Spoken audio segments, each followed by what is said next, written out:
Good evening and welcome to Money Matters. My name is Charlie Huntington and I am Public Relations Chairperson for Life Sciences PA.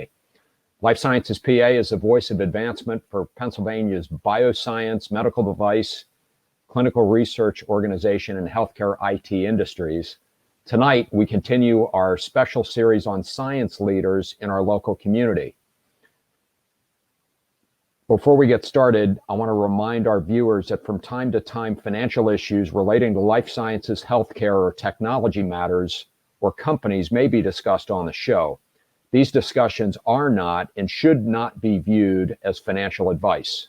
Moreover, since this program is pre-recorded and shown at a later date, please keep in mind that the information may no longer be current. You should always check with your financial advisor before entering into any financial transaction. I'm pleased to have with me as my co-host tonight, Kimon Hatza. Kimon is a business attorney and partner with GrowthCounsel LLC in Philadelphia. His focus is on the life science, healthcare, and information technology areas. Welcome, Kimon. Thanks, Charlie. Happy to be here. Kimon, can you tell us what's new with your practice since the last time we were together? Yeah, it's kind of more of the same, Charlie. We have been deal flow has been very steady for more than a year now, primarily in the life sciences and technology spaces. A lot of M&A, a lot of financing transactions, and for our startup and early stage companies, also just a lot of general business transactional work, contracting, that sort of thing. As best we can tell from the deal flow, it is steady and growing, and we're anticipating more of the same. I do have an M&A deal for a health IT company that's hopefully getting close to a close. I have a financing transaction in process for a medical device company and a couple of startup technology companies that I'm doing some work for. So it's busy. We may have to grow in order to support the work. And as I know, as you always say, Charlie, that's a high-class problem. So everything good on our end, and we're anticipating more of the same. That's a high-class problem, is right. Congratulations. I know business development has been difficult for some people with their practices. So congratulations. I know from trying to reach you back in December that you guys were just flat out running. So congrats on a great 2020, and we'll hope 2021 looks the same both for you and the local industry. Thanks, Charlie. I want to remind our viewers that questions that they may wish to have answered can be sent to us, and here's how you do it. You can have your questions answered on Money Matters. Please go to our website, money-matterstv.com.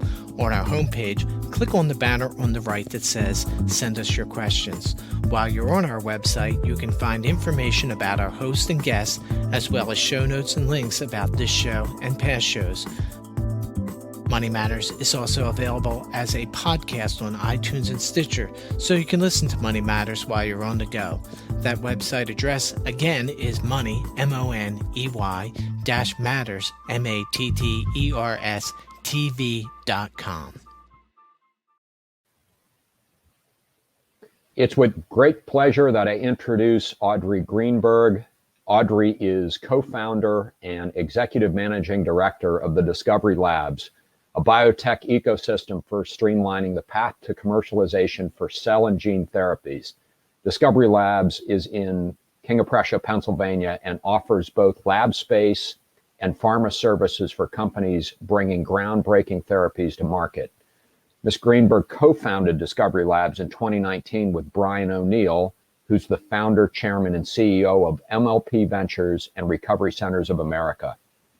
Prior to starting Discovery Labs, Audrey worked in private equity at Clarion Partners and CBRE Global Investors, an investment bank, and was an investment banker at Morgan Stanley, and a public accountant and auditor at Deloitte.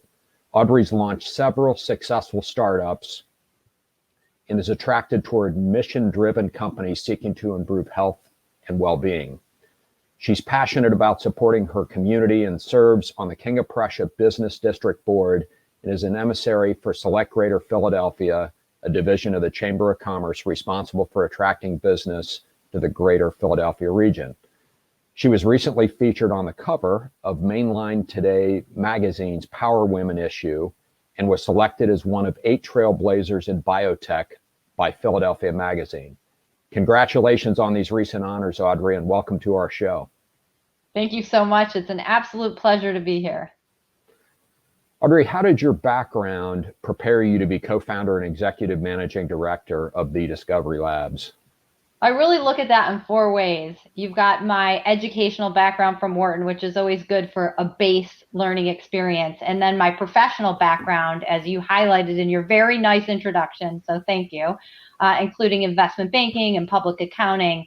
And then there's obviously personality traits that are very important. Good leadership skills, work ethic, grit, perseverance, creativity is incredibly important when you're growing a business. And then I would close by saying the last and most important thing is really my personal background. And I come from a long line of female executives going all the way up to my great-grandmother, which provided me obviously with an example in terms of working hard and success, but also it's really in my DNA to do so. It's awesome. Audrey, tell us about Discovery Labs and please describe its services. Yeah, Discovery Labs is an ecosystem for streamlining the path to commercialization for cell and gene therapy. Our flagship site is located in King of Prussia, Pennsylvania, where we have over 1 million square feet of lab, office, warehouse, and GMP manufacturing space. And there's really 2 sides to our business. There's the real estate platform, Discovery Labs Real Estate, where we offer rental real estate. But there's also our CDMO, a contract development and manufacturing organization called the Center for Breakthrough Medicines, where we manufacture life-saving therapies on behalf of these innovator companies that wish to outsource their development and their production. So these kids that are dying of cancer and that have rare inherited genetic disease are able to get their therapies manufactured at our site in King of Prussia.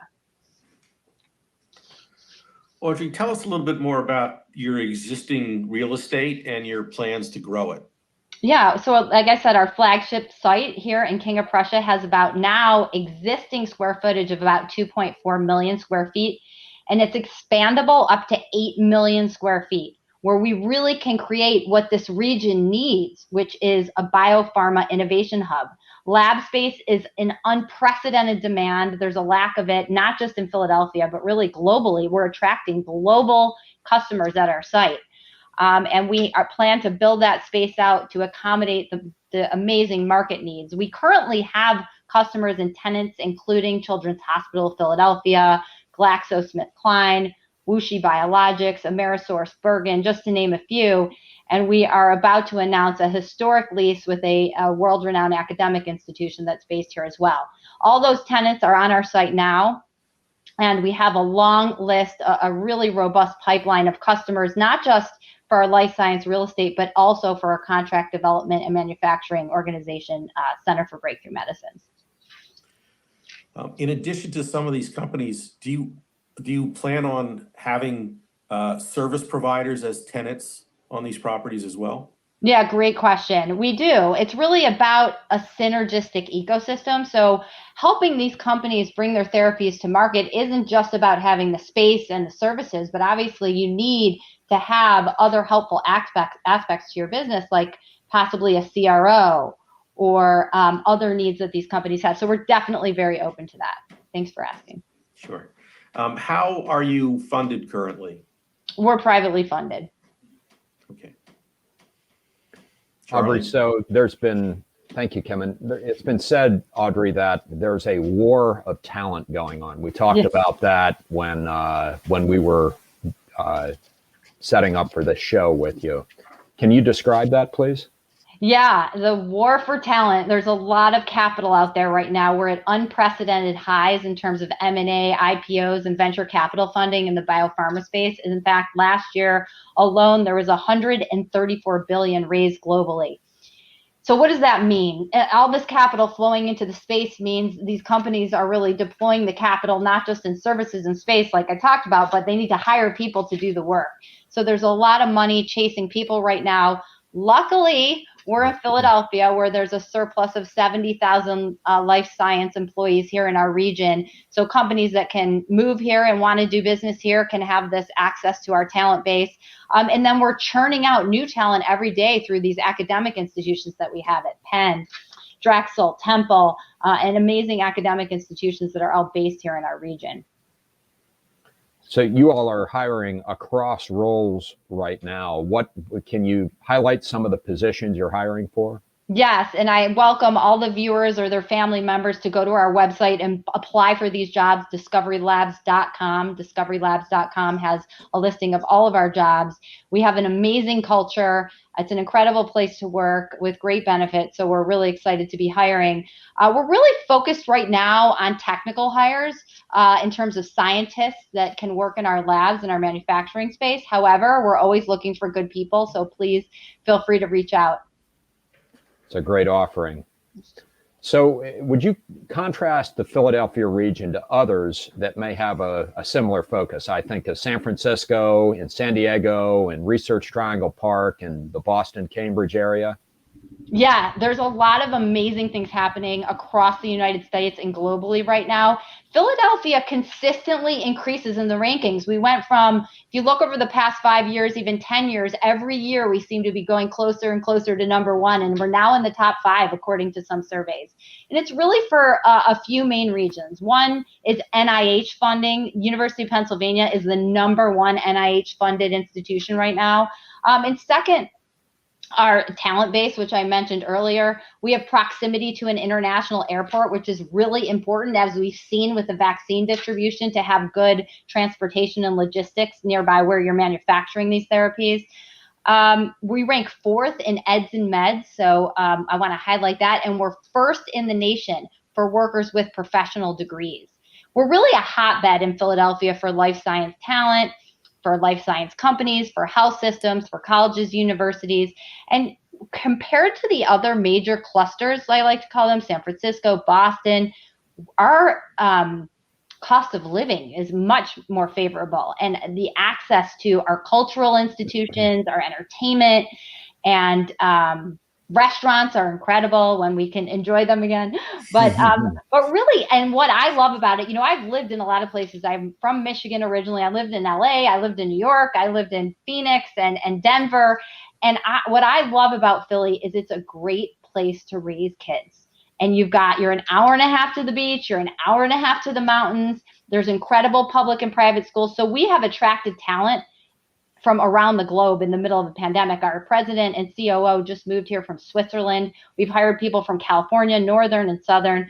So we're really excited to be doing business here. And the way that we compare to other clusters is just incredible. And we're continuing to increase in those rankings.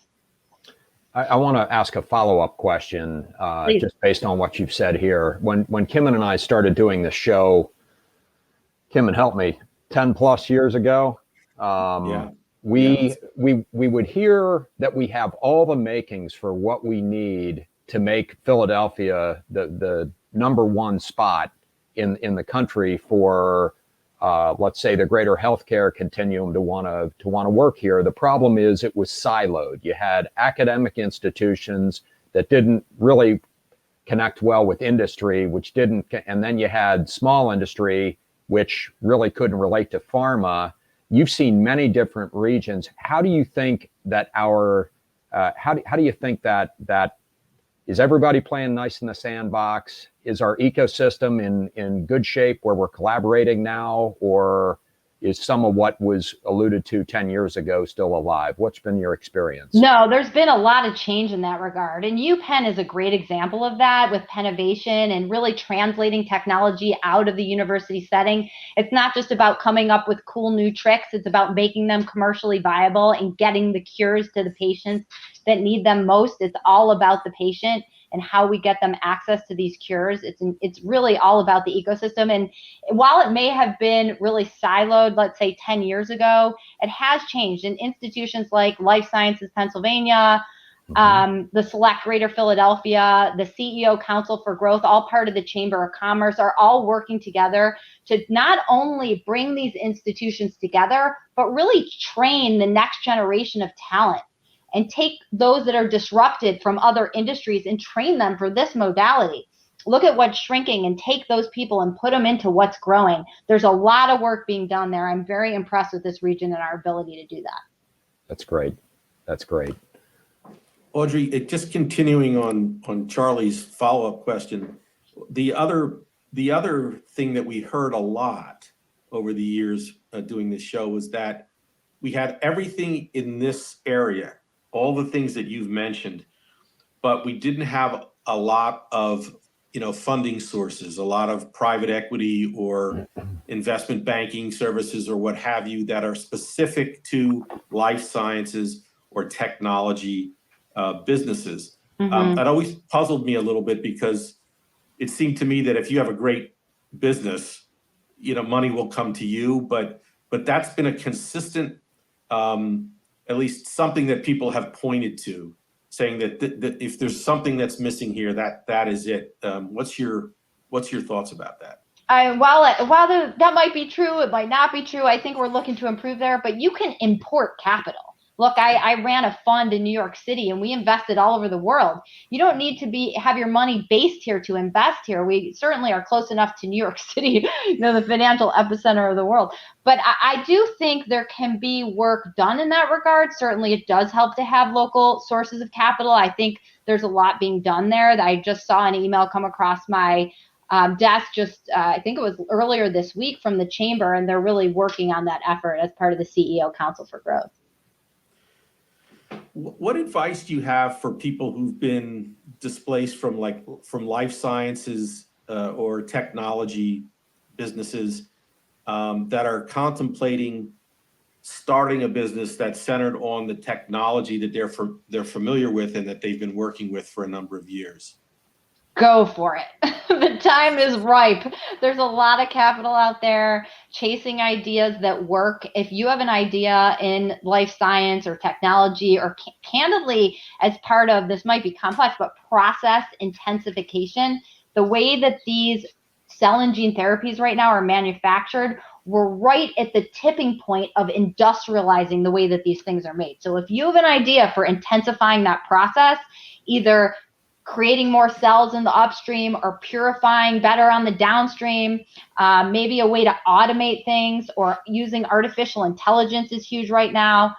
Any of those ideas are very important for the entire supply chain. What do you think are the biggest challenges or the opportunities for the greater Philadelphia region in terms of sustaining a vibrant life sciences or technology ecosystem? Look, we should continue to focus on the things that got us here and enhance those things, including our transportation network, our talent base, our research and academic institutions, healthcare and medical institutions. And I would say the most important of these things is really expanding the funnel. The more startups that you have here, the more success stories you have at the bottom. So having the resources to support the early stage will be very important to have homegrown success stories. And so as those companies go through the funnel, to be able to support them at every point in their life cycle is also going to be very important. And what does that mean?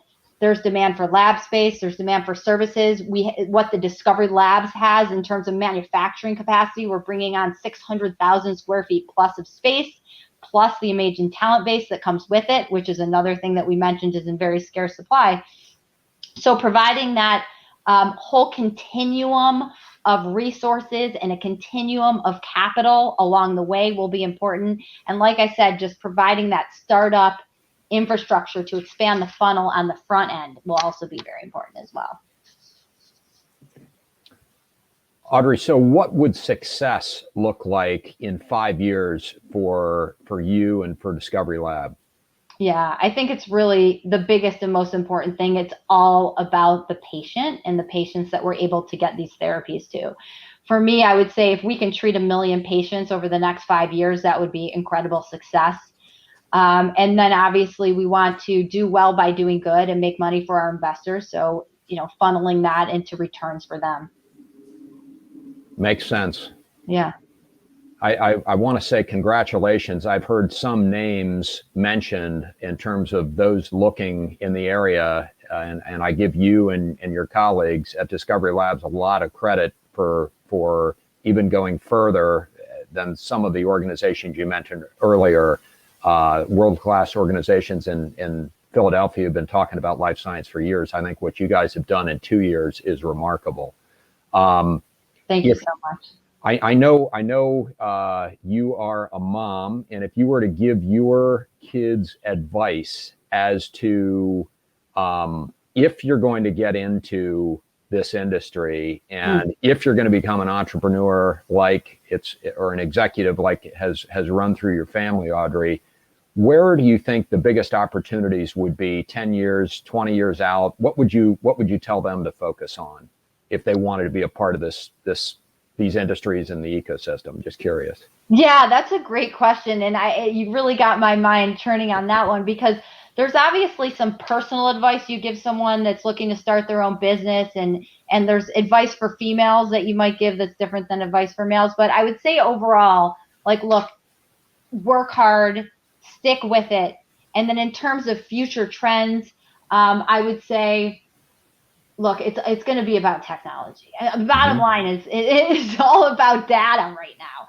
The patients that are sick cannot get into the trials that have the therapies to cure them because there's not a good matching program. It sounds sad, but honestly, the last 10 years with Facebook and some of the internet has allowed patients to reach out and find cures, and rare disease communities have come together and been able to advocate as a group and lobby on their own behalf. And so I think that will only continue going forward, not just in terms of the social media aspect and people being able to band together, but also using data to figure out not just what patients can be matched with a certain medicine, but also determine via precision medicine how to identify the perfect candidate for a certain therapy. So we now, as everybody may know, are taking, Advil. Everybody takes the same amount of Advil, right? Or everybody gets the same sort of chemo. That is changing. There is now precision medicine where we look at your DNA. We figure out what markers you have, and we say, we're going to cater this therapy to you. And so that is really the future of medicine. I think having, for all the people out there that are looking 10, 15, 20 years out, what training, what should I expose myself to be able to be prepared for that? It is going to be very tech heavy. So to understand how to mine and create data and manage data sets and then code to be able to provide outcomes for that will be very important. It's great advice. Yeah. Thank you. I remember being at a continuing education event, and there was a futurist. That's a great title if you can get it, by the way. There was a futurist from Stanford, and change my title. The futurist, exactly right. So I heard him speak, and he said, "You should get all your kids into coding." And I went up to him afterwards, and I said, "No, that's really interesting." I said, "I'm raising a couple extroverts, and I hear you mention coding." I said, "What would you suggest for them?" And he looked at me, and I think he looked at his watch, and he looked back at me, and he said, "Coding." Next question. So, Kimon, we're about ready to wrap it up, but do you have a question you'd like to ask? Yeah, I just had one quick one. It strikes me that what you're doing right now is quite unique, and I was wondering, is there competition in this region? Is there anybody in this region that's doing what you're doing right now? I guess I'm not familiar with it, if there is. That's a great question. There are people doing individual aspects of what we're doing, but no one is doing the full continuum of what we're doing. And that's what really makes the Discovery Labs different, is that we have the real estate and the CDMO services coupled together to allow companies to grow in place and not use their precious capital, expensive private equity money on tech transfer, so that they don't have to move a bunch of times. They can grow in place at Discovery Labs. They're able to outsource to us for their administrative, manufacturing, and development purposes, and really focus on the therapies that they're going to bring to the patients that need them the most. Okay. I know some of you and your partners have been involved in real estate for a long time. And whenever you have buildings or a building, you guys have a series of buildings and you could continue to grow. The temptation is always for someone to come in and buy up the whole thing. Can you talk about a little bit about why you sort of need everybody from big to small? And is that an everyday temptation, or it's not a temptation, Audrey? What would you say to the person who might pose that question? Yeah, I mean, to the extent any company out there takes private equity dollars, it's all about exit strategy. But what we're looking to do here in Philadelphia is not exit. We're looking to grow something that's a sustainable, supportive business, not just for Philadelphia, by the way, but for the global community. We are on the eastern seaboard of the United States, and for cell therapy, this is a perfect place to service the patients that send their T cells to us, have them genetically engineered to attack their cancer and sent back to them. You have to be part of this logistics infrastructure. So being on the East Coast is very important. We're setting up and establishing an operation at Discovery Labs and the Center for Breakthrough Medicines that is here to stay, support Philadelphia, support the world, and cure cancer and treat inherited genetic disease.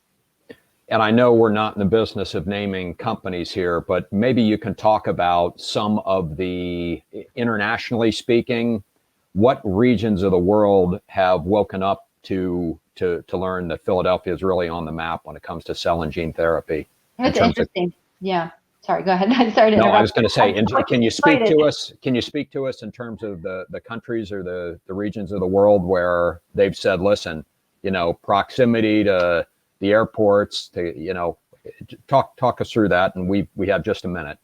Yeah, I mean, certainly Europe, which is the closest of the group, but we're definitely seeing people from Asia and Europe. Those are the two biggest regional hubs that we're seeing a lot of activity from. It's great.